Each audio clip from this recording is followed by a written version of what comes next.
Hey guys, welcome back to my YouTube channel. I'm so excited today to tell you 17 things I wish I knew before going to Vietnam. These things will help your journey go as smooth as possible. I spent 4 weeks in Vietnam. I spent some time in Hanoi, the capital, Da Nang and Hoi An, and it was absolutely amazing. Also, please don't forget to subscribe to my channel. It helps me out so much and I'm so grateful for those of you who already have. So, number one thing you need to know is as soon as you arrive in Vietnam, you need to make sure you're aware of taxi scams. There will be signs at the airport, but you need to make sure you order your own taxi from the Grab app. There are taxi scams everywhere. They look super official and they will scam you. They may even have the Grab app on their phone and they'll show you Grab taxi, but that's not the case. That's not how Grab works. Download the app on your phone and make sure you're safe and order your own taxi. They're really common around like night markets, touristy areas as well. So just stick to Grab. It will give you a fair price and you will be safe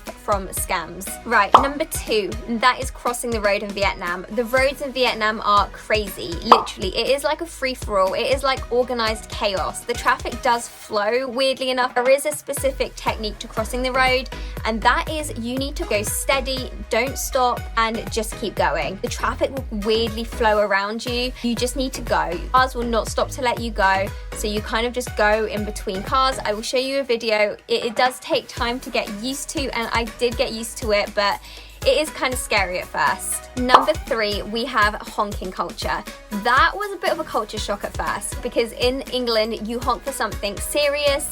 You don't just honk for the sake of it. In Vietnam, you just honk to indicate, to let people know you're on the road. It's kind of a friendly thing. You're just like beep, beep, I'm here, or beep, I'm turning in.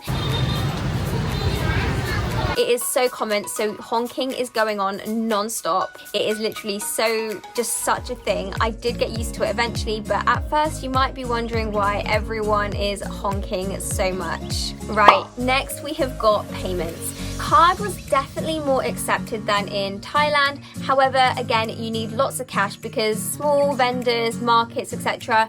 may not have a card machine, so make sure you do have cash. Also, taking out cash in general in Vietnam was way easier than Thailand. You don't have that $6 fee. The fee varies from ATM to ATM, from $1 to $5. We found AgriBank quite good, and I'll list a couple others that were quite good, but in general the fee is a lot lower, so it's easier to withdraw cash. Number 5, food is amazing in Vietnam. You will love it.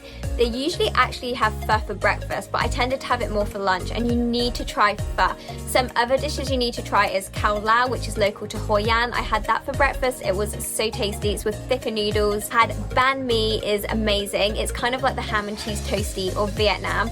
They're really cheap, like 50p. You've got proper French baguette bread and then like Vietnamese tasting fillings. It's kind of like a mix of French and Vietnamese food because France did colonize Vietnam in the past, so there is quite a bit of French influence. Another great dish to try is bun cha, and also typical Vietnamese spring rolls. Really tasty, fresh and healthy. If you love ice cream, you need to come here. It's the oldest ice cream shop in Vietnam and it's been open for around 60 years. In terms of drinks, Vietnamese coffee is a massive thing.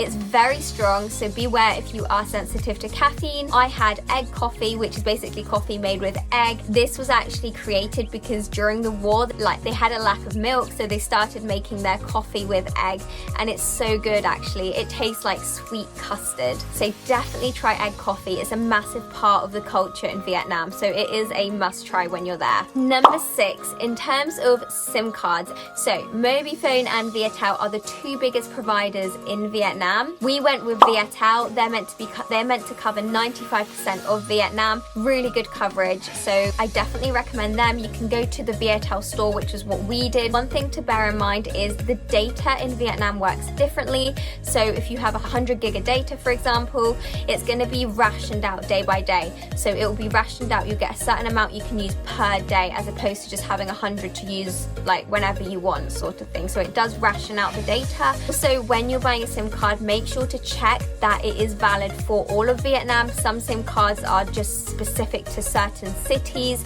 so you don't want to buy a SIM card, for example, just for Hanoi, and then you go somewhere down south and it not be valid.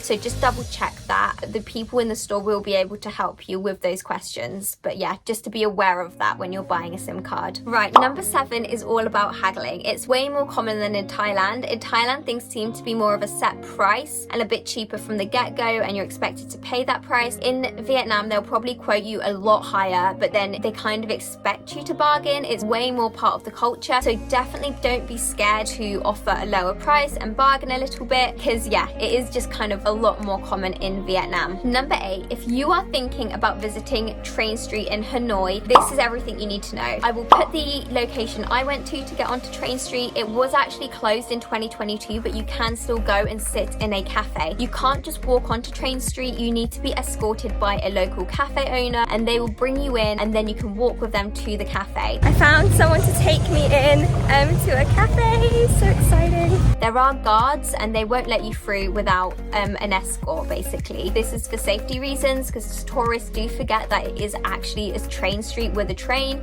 You get to sit there with a drink and enjoy the train come by when it does.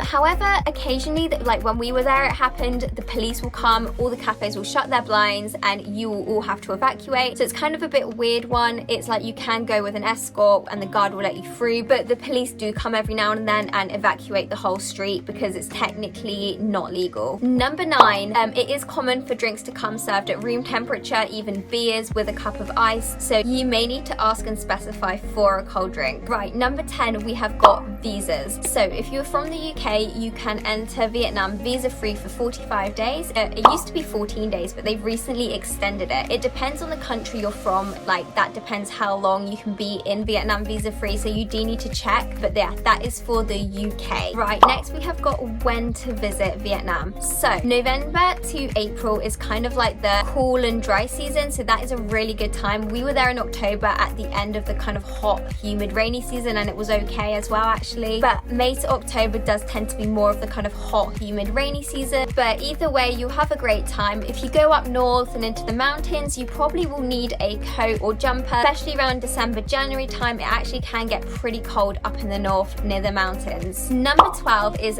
budgeting. We found Vietnam to be quite a bit cheaper than Thailand. We were probably spending around 15 to 20 pounds a day. Just things were generally cheaper. It's a really great budget destination, and you can get hostels from like £2 to £3 a night. One thing to note is we did find accommodation more pricey in the cities like Hanoi compared to like Da Nang, but I guess that's just to be expected. Number 13 is scams you need to be aware of. As mentioned, the taxi scam already, you need to make sure you're using Grab. Also, the money in Vietnam, the Vietnamese dong, you have very large notes, 10, 20, 30k, 40k, 50k. So it's easy for people to scam you with change, so you need to be on it with the maths. Sometimes it can be a genuine mistake, but do double check because it is easy for people to scam with change in Vietnam. Also in Vietnam, and especially in the cities, you need to be careful with the kind of motorbike pickpocket scam. It's common for pickpocketers to maybe just drive by and grab it out your hand, so just be careful with that as well. Next we have getting around. So as mentioned in my other video, 12 Go Asia is amazing for seeing all the options, the different types of buses, prices. So yeah, 12 Go Asia is a really good site for getting around countries in Asia. It will give you loads of different options and is a pretty good price as well. Next we've got convenience stores. So unlike Thailand, there isn't a 7-Elevens, there aren't one big kind of chain. You kind of have a lot more family-owned convenience stores dotted around, so it's just good to know. And some of them may not accept card,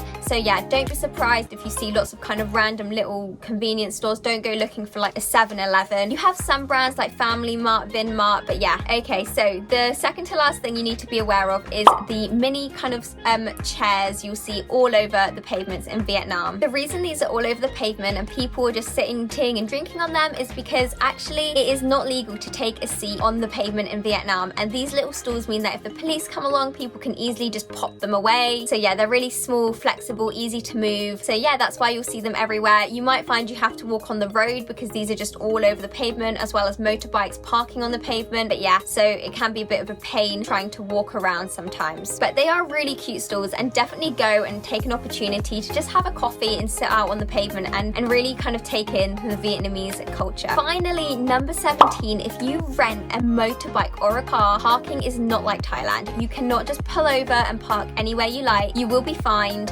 If you see people doing this, you don't actually know what's going on. They may pay for a parking permit, etc. So yeah, just be aware when you are parking, because most places, nearly everywhere, you do actually have to pay for parking in Vietnam. It's not as free as Thailand. Okay, so that is the end of this video. I really hope you found this video helpful, and I can't wait to share more vlogs with you. I've got some trips around Europe planned, and then hopefully heading back to Asia, so I'll share more videos about those with you. And as always, if you enjoyed this video, please subscribe. It really helps me out and it helps me to keep creating content. So I will see you guys next week with another video.